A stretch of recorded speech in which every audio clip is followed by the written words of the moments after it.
Good evening once again. The Visiting Nursing Association of Western New York is celebrating its new headquarters tonight, and business is booming these days. There is so much concern now about health care and how much it costs. A state-of-the-art new building opened up at Airborne Parkway in Cheektowaga today. The VNA now has one centralized location serving 10 counties.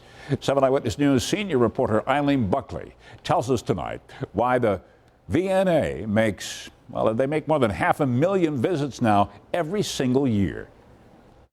I consider myself the president of the VNA fan club.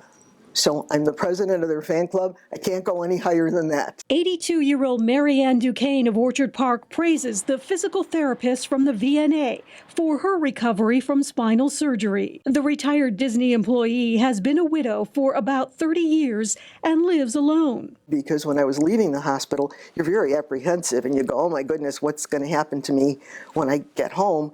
2 or 3 days a week was just a blessing, really.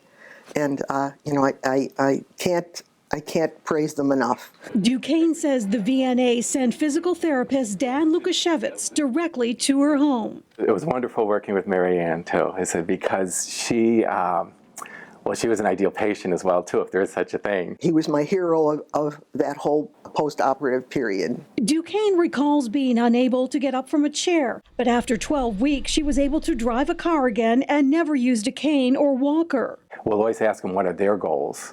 We will always make sure that we're asking them what matters to them today. Lukashevitz has worked for 26 years at the VNA. He says home health care has changed through the years because now patients are often sent home quickly from hospital stays and surgery. That we see people with strokes.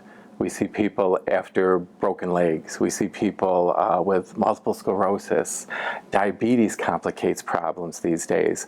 So the patient load that we're seeing is actually, I would say, much more complicated than it was even 20 years ago. The VNA serves more than 27,000 patients each year. Most health insurance, including Medicare and Medicaid, cover the cost. Duquesne's physical therapy was covered by her insurance. Eileen Buckley, 7 Eyewitness News.